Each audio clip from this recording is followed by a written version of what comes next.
This painting addresses some big questions.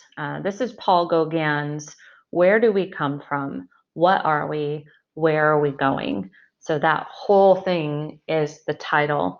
You're looking, I think, at his biggest work of art. And we're going to get into context and content here with Mr. Gauguin. Let's go ahead and move on to context. So, in I think the beginning of 1890s, Gauguin being a little bit more tired of the hustle bustle of Paris, and he had a falling out with Van Gogh that we talked about. He decides to move from Paris to Tahiti in the search for a more simple life. And so he's painting this painting while in Tahiti.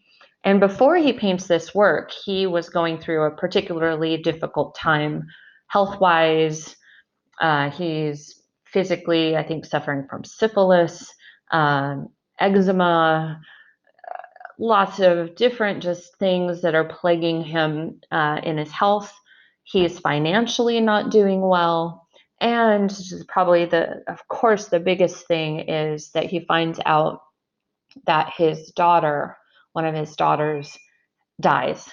So that's kind of his mindset before beginning this work. And so you can imagine someone going through those things ask, it makes sense that he's asking the big questions. And supposedly he written a letter to someone back in France that he was going to commit suicide, but wanted to kind of create this big work um, to address these issues before he did that.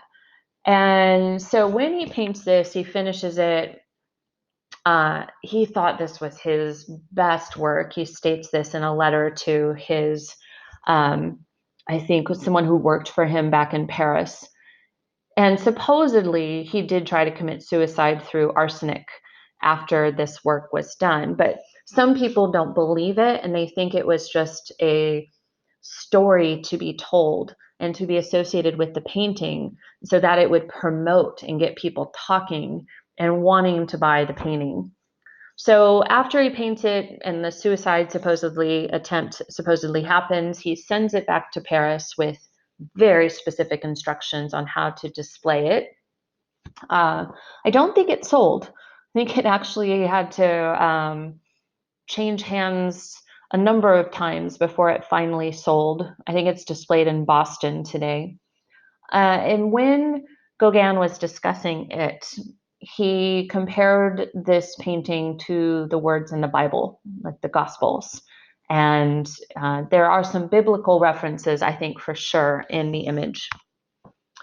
So, first of all, the painting reads, the narrative goes from right to left, which is more in line with different cultures and ancient religious texts, specifically scrolls of paper that you roll out and you read the religious text from right to left. So the story starts over on the right with the baby lying on the ground. Let's actually talk about the story. So the young child is on the ground on the right with very young women, perhaps the mothers there. That's you know, um, the beginning of someone's story, the beginning of life there. So you've got that. In the middle, with the woman who is reaching up, I imagine to grab an apple there or some kind of fruit, you have the where are we, like the present time, a person who represents kind of that moment in life. And then as you move left, in the far left, you see a woman who's crouched with her hands over her face. She's a little bit in the darkness, white hair. She represents the old, the end of life, the older woman there. So you have those three distinct kind of areas of your life: youth, and where we come from, the what are we, and where are we going. So that's told more in the foreground with those three different figures.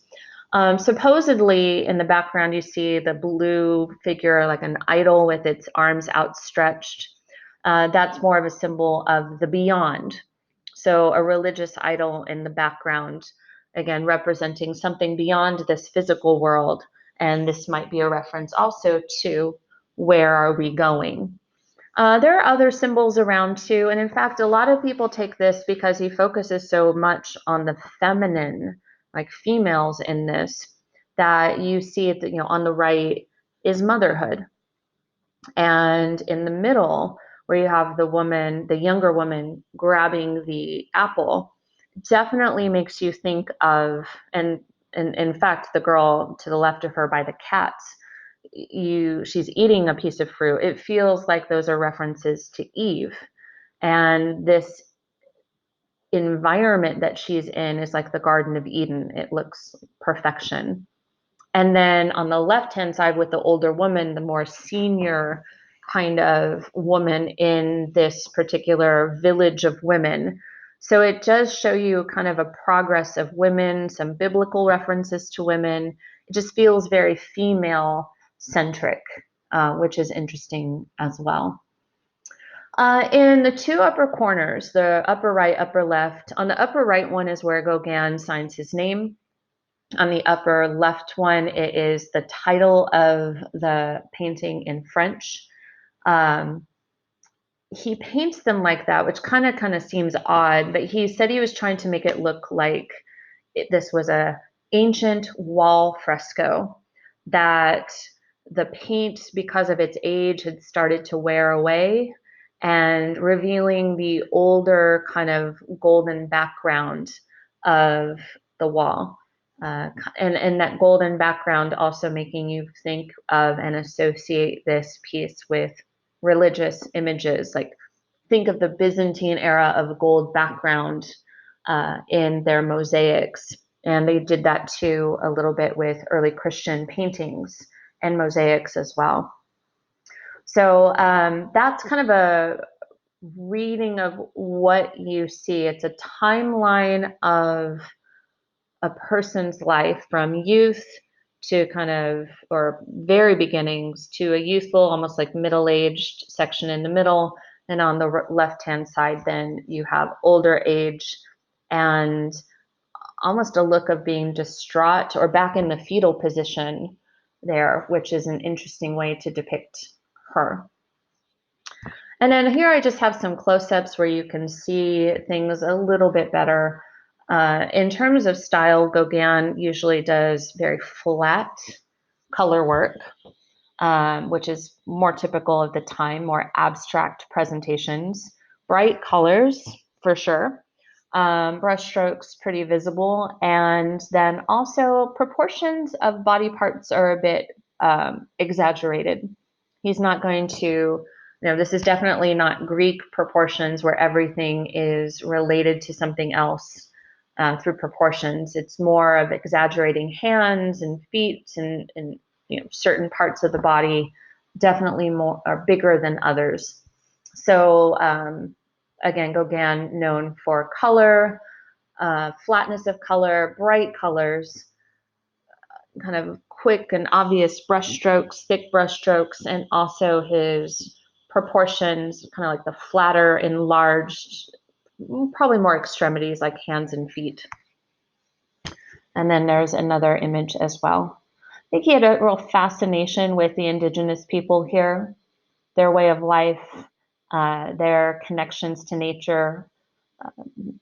Probably, again, he has a big religious background himself, going, I think, to Catholic school. So there's this fascination with religion, both the Christian faith and what you see kind of reference to Eve, yet also indigenous faiths and faiths beyond the Christian tradition as another answer or possibility for an explanation to the beyond. So again, he is a post-impressionist, and he would fit into the Van Gogh kind of family of post-impressionists, where you're focusing in on the elements and principles of art to express emotion, a state of being. And here you have a man who is clearly suffering and contemplating suicide. He's expressed it in letters and out loud to people, and he wants to make this one great statement piece.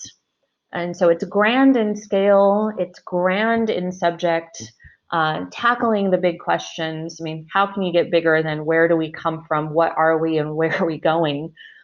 Those are the big questions in life. And he's trying to represent those things and maybe provide an answer with the religious item in here, as he's, I think, struggling with this. So again, he's not the analytical side of post-impressionism, he is the emotional side along with Van Gogh. So that is Paul Gauguin, our French painter who basically makes his home in Tahiti and paints a lot of these beautiful indigenous uh,